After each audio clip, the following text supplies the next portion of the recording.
Hello friends समस्त को मोर नमस्कार। आज आमर विषय वस्तु बा प्रश्न है किए से हु इज ही। आसतु वीडियो शेष पर्यंत जदि आपण धैर्य धरी रहिबे आपण जानि पारिबे किए से हु इज ही।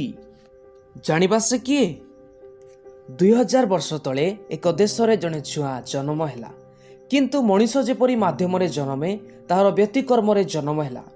तांको जन्म रे दुईटी जुगर विभक्त होईगला। जदिओ से छोट गाँव छोट गुहाल कुंडे जन्मी अप्रसिद्ध और दारिद्रता मध्य बास कले और अधिक दूर यात्रा कले नहीं। एपरिकी जीवन काल रे थरे मात्र विदेश गस्त करथिले। जेतेबेले से छोट शिशु थिले, धन की जसर अधिकारी नथिले, तांको परिवार वर्ग षड़जांत्रिक चक्षुरे देखुथिले। से कौनसी प्राथमिक शिक्षा बा तालीम नै नथिले, तथापि छोट समय रे से राजा को चकित कले। तांको जन्म डाक्तर मानक बुद्धिबणा करिदेला। यौवन समय रे प्रकृति पर अधिकार साब्यस्त कले। सागर तरंग पर चलुथिले और समुद्र झड़ को शांत करुथिले। गणित अंक को बिगड़ाई दे 5टी रोटी और 2टी भजा माछरे 5000 लोक को खाउथिले। गोटे बही मध्य से लिखिले नहीं, किंतु तांको विषय रे लिखित बही समग्र विश्वर पाठागार गुड़ी करे रखिबा पई स्थान नियंट हुई। गोटे गीत मध्य न लिखि तांकर जेते विषय वस्तु छाड़ी गले सेते विषय वस्तु रे समस्त संगीतज्ञ मिलित भावे आज पर्यंत मध्य संगीत रचना करि पारि नाहंती। गोटे स्कूल किंबा कॉलेज से स्थापन कले नहीं, किंतु तांको नाम रे थिबा जेते अनुष्ठान गड़ी उठिछि सेथिरे थिबा छात्र संख्या समस्त अनुष्ठानर छात्र संख्या ठारू अधिक अटे। ग्रीस और रोमियो शासक आसिले और चली गले।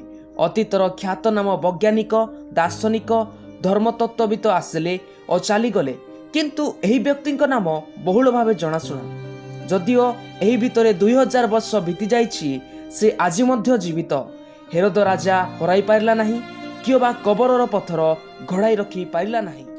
आजिका समय रे आमर निजर लोकंको थरे छुईबा पई 2 थर चिंता करूछु, किंतु से मानव सेवा ही परम सेवा बोली सबु प्रकार रोगी को छुई सुस्थ करुथिले। पृष्ठ रोगी को छुईबा क्षणी रोगी सुस्थ हैला। श्मशान को बुआ हो जाउथिबा मृत शव को छुईबा मात्रे जीवन पाइला। ज्वर रे कंपुथिबा बुढ़ी मां को छुई सुस्थ कले। 2 अंधक चक्षु सुस्थ कले।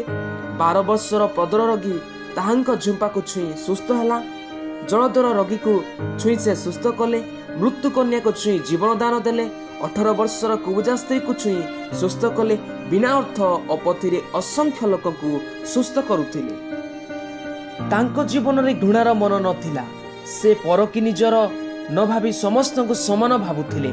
से अन्य केहि नहंती, सुख और दुखर चिर साथी अपरिवर्तनीय जीसु, जहांक जन्म मरण और पुनरुत्थान संबंधरे शह शह वर्ष पूर्व सूचना दिया जाइथिला, आउ ताहा अक्षर अक्षरे प्रमाणित है। से गौरव और महिमारे परिपूर्ण, जहांको पिता ईश्वर उच्चीकृत करंती, दूतगण प्रशंसा करती, साधु माने भक्ति करती, शयतान भय करे। कारण से कहती, मु जगतर ज्योति, मु प्रकृत द्राक्षालता, मु उत्तम मेषपालक, मु जीवंत रोटी, मु पुनरुत्थित और मु पथ सत्य और जीवन।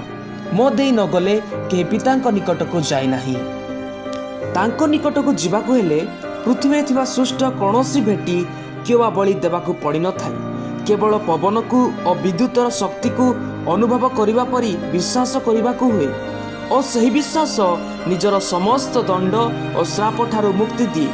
आज आपण निराश हताश गुप्तरोग किओबा छाड़ी न होला परी पापरे पड़िसंती कि ताहाले चिंता काहीकि।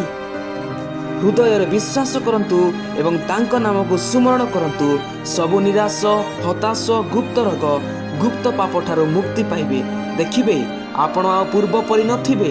आपणक परिवार रे शांति, जीवन रे उन्नति एवं कार्य रे अभिवृद्धि हेबा। एई वर्ष 2021 रे ख्रीष्ट जीशु आपणक निमंते पापर बंधनर मुक्ति शांति और आनंद प्रदान करंतु।